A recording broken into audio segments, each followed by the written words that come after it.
WBC RBC हम पहले करा चुका। डब्ल्यूबीसी क्या होता है? व्हाइट ब्लड कार्पल्स, यानी श्वेत रुधिर कणिकाएं। इसमें क्या होता है? यह लाल रुधिर कणिकाओं से कम होती है। लाल रुधिर कणिकाओं की संख्या ज्यादा होती है, उनका जीवन काल भी ज्यादा होता है। वो 120 दिन तक जीवित रहती है, बल्कि ये केवल 1 से 2 दिन तक ही जीवित रहती है, और इनकी संख्या कम होती है। ये होता है 500 से 9,500 क्यूबिक प्रति क्यूबिक मिली होता है, यानी एक संख्या देखी है, और वहां पर कितनी होती है? 50 से 60 लाख तक होती है डब्ल्यूबीसी। वहीं ये दो प्रकार की है। पहली है एसिडोफिल्स या इओसिनोफिल्स बोलते हैं। यह श्वेत रुधिर कणिकाएं जो होती हैं, इनका जो टोटल होता है श्वेत रुधिर जो होता है उसका 2 से 4% तक होती है। ये रोग संक्रमण, जब हम में रोग फैलता है तो उस समय इनकी संख्या बढ़ जाती है, ज्यादा मात्रा हो जाती है। दूसरी होती है वैसोफिल्स। बट ये पता है कि डब्ल्यूबीसी दो प्रकार का है। एक तो होता है कणिकामय और एक कणिका रहित। तो कणिकामय यानी कणिका में होता है जिनमें कणिकाएं पाई जाती हैं, और कणिका रहित जिनमें कणिकाएं नहीं पाई जाती हैं। तो ये 3 प्रकार की है। पहली हो गई। दूसरी है वैसोफिल्स। वैसोफिल्स क्या होती है? जो श्वेत रुधिर का 0.5% से 0.2% तक होती है।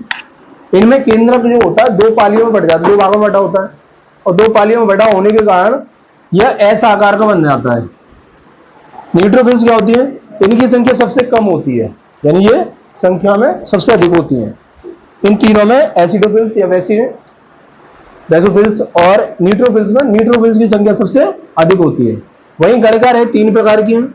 लिम्फोसाइट, इनका आकार सबसे छोटा होता है। लिम्फोसाइट की जो सेल्स, जो कार्पल्स होते हैं, कण होते हैं, वो सबसे छोटा होता है। ये रुधिर का 20 से 30% भाग होता है। ये रोगों से लड़ने की क्षमता यानी प्रतिरक्षा प्रदान करती है, प्रतिरक्षा में प्रदान करती हैं। मोनोसाइट्स क्या होते हैं? ये बड़ी होती हैं, यह रुधिर का 2 से 3% बनाती है भाग, यानी श्वेत रुधिर का 2 से 3% भाग बनाती हैं। ये जीवाणुओं का भक्षण करती है। जैसे हमारे शरीर में कोई रोग फैल जाए, जैसे बुखार आ जाए, तो बुखार के जो जीवाणु है उनको जो खाएंगी, लड़ेंगी, खाने का काम इनका है, भक्षण मतलब खत्म करने का काम इनका है। जब ये कमजोर पड़ जाती है तभी हम बीमार होते हैं। और जो दवा खाई जाती है वो किसके लिए खाई जाती है पता है? इनको दोबारा से एक्टिव करने के लिए, न कि वो दवा खत्म कर रही है, इन्हें एनर्जी देती है। ये दोबारा से एक्टिव हो जाती है और उन्हें भक्षण यानी खाने का काम करती हैं। फिर आता है थ्रोम्बोसाइट्स। ये रुधिर प्लेट्स कहलाती हैं। जैसे आपने देखा हो प्लेट गिर गई, तो कौन सी होती है? ये थ्रोम्बोप्लास्ट होता है। थ्रोम्बोसाइट्स ये कम हो जाती है, तो इससे कहते हैं प्लेट गिर गई। ये केंद्रक केवल ये स्तनियों में पाई जाती है। जैसे मनुष्य हो गया, जितने भी स्तनीय, गाय, भैंस, इनमें सब में यही पाई जाती है। इनमें केंद्रक रहित होता है। लेकिन लामा जो होता है, एक प्रश्न बनता है, और ये बीआरपीसीएस में पूछा गया है क्वेश्चन, कई बार आया भी है और भी पूछा जाता है कि ऐसा कौन सा स्तनीय है। वैसे तो सभी स्तनियों की जो थ्रोम्बोसाइट्स कणिकाएं होती हैं श्वेत रुधिर में, उनमें केंद्रक नहीं होता है। लेकिन ऐसा कौन सा स्तनीय जिसकी थ्रोम्बोसाइट्स में केंद्रक पाया जाता है? वो है लामा। तो ब्लड जब थक्का जमाता है तो थ्रोम्बोसाइट्स का ही जमता है, ब्लड जमता है। ठीक है। ये भी प्रश्न आया है कि ब्लड को जमाने के लिए कौन सी जो आपके कण है वो प्रयोग होते हैं बॉडी के द्वारा, वो होता है थ्रोम्बोसाइट्स। ठीक है ना। अब देखेंगे इसमें टेस्ट में से कितने नंबर आते हैं। जैसे लिम्फोसाइट की शरीर की प्रतिरोधक क्षमता से जुड़ा सबसे महत्वपूर्ण कोशिका प्रकार है। ये बीआरपीसीएस में पूछा गया है। जैसे लिम्फोसाइट अस्थि मज्जा में बनती है और रक्त एवं लसीका ऊतक में पाई जाती है। 2 प्रकार की लिम्फोसाइट होते हैं, लिम्फोसाइट बी और लिम्फोसाइट सी। ठीक है ना। और ये बीआरपीसीएस 2023 में पूछा हुआ प्रश्न है, जो कि आपके सामने है लिम्फोसाइट से। इसलिए हमने बताया था कि हमारे चैनल पर जो भी वीडियोज़ होंगे वो एकेडमिक तो है, उसके बाद कंपटीशन से रिलेटेड जितने भी क्वेश्चन आते हैं उनमें वो भी सब दिया जाता है, जैसा कि आपके सामने है। बीआरपीसीएस में दूसरा प्रश्न था कि मनुष्य में कितना रक्त पाया जाता है। तो रक्त के बारे में बताया पहले। रक्त एक तरह संयोजी ऊतक है। यह रक्त वाहिनियों के अंदर विभिन्न अंगों में नियमित रूप से गतिशील है। मनुष्य के शरीर में रक्त की मात्रा लगभग 7 से 8% होती है। अतः एक 70 किलोग्राम के स्वस्थ मनुष्य में 5 से 6 लीटर रक्त होता है। और इस रक्त की जो परसेंटेज है उसके हिसाब से रक्त निकालने की जो विधि है वो हमारी जो पिछली वीडियो उनमें पड़ी हुई है, आप देख सकते हो लिस्ट पर जाके।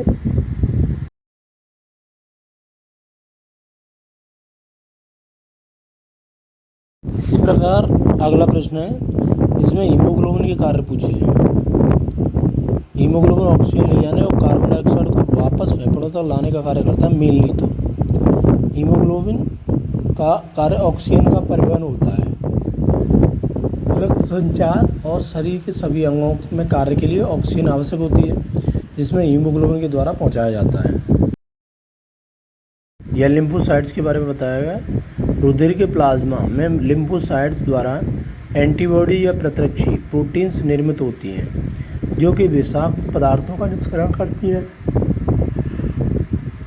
लिम्फोसाइट्स सबसे छोटे श्वेत रुधिराणु किंतु संख्या में अधिक, यानी WBC का 20 से 30% होता है। इनका केंद्रक बड़ा और गोल या एक और कुछ चिपटा सा होता है। लिम्फोसाइट गश्ती सेना की भांति का समस्त शरीर में घूमती रहती हैं तथा सुरक्षा तंत्र के सारे भागों में के बीच सामंजस्य स्थापित करती हैं।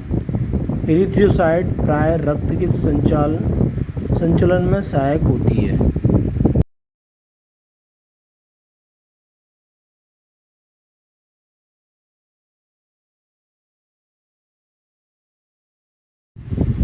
इसमें प्रश्न आया था बिहार PCS 2023 में कि शरीर की प्रतिरोधक क्षमता से संबंधित रक्त कणिका कौन सी है।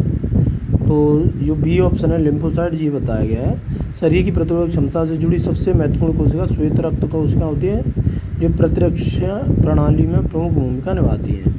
इनमें मुख्यतः लिम्फोसाइट मुख्य होती है। इस प्रकार एकेडमिक और बोर्ड के लिए और कंपटीशन के लिए जो आवश्यक